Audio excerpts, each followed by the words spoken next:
When Robert Bowers murdered 11 people at the Tree of Life Synagogue, he forever changed the lives of those who loved them. In asking the jury to impose the death penalty, the prosecution is calling family members to testify about the voids the deaths have left behind. Andy Sheehan now with the very latest from the courthouse. Well, one after one, family members have testified to the immeasurable loss of remarkable people. People like the beloved family doctor, Jerry Rabinowitz. He was the most positive, upbeat, cheerful person you'd ever meet. Always a big smile on his face, always a big belly laugh. When New Jersey-born Jerry Rabinowitz graduated with honors from the prestigious University of Pennsylvania Medical School, he could have pursued any glamorous specialty in medicine, but he came to Pittsburgh to be a family doctor. He wanted to be a doc, his brother-in-law Daniel Kramer testified. He wanted to take care of people.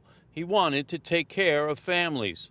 In the following decades, Kramer said Rabinowitz had a love affair with Pittsburgh and became a beloved figure throughout the city, working long days, giving personal attention to each of his patients, and then after hours, he'd pack up his little doctor bag and go out and make house calls for his elderly people, Kramer said. One woman would make Jerry tea, and he'd hold her hand and just talk. That's the kind of doctor he was. When the AIDS epidemic hit in the early 1980s, most doctors were fearful of treating the infected patients. But Kramer said Jerry took them in. Jerry took care of them. At the end of the visits, he would hug them at a time when many people considered them untouchable. In the social welfare-minded Dor Hadash congregation, Rabinowitz and his wife Miri served lunches in soup kitchens and worked to resettle immigrants to Pittsburgh.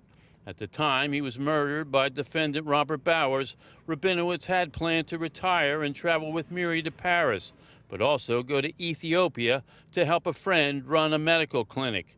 He was all in, Kramer said. Helping others was a source of joy. But rather than grieve the immeasurable loss, Kramer said he has embraced the Jewish saying of, "May his memory be a blessing."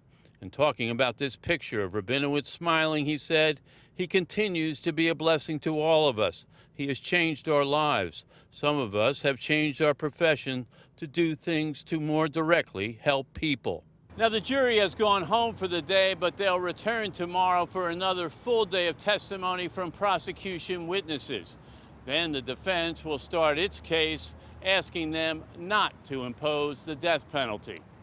Reporting at the U.S. Courthouse downtown, Andy Sheehan, KDKA News.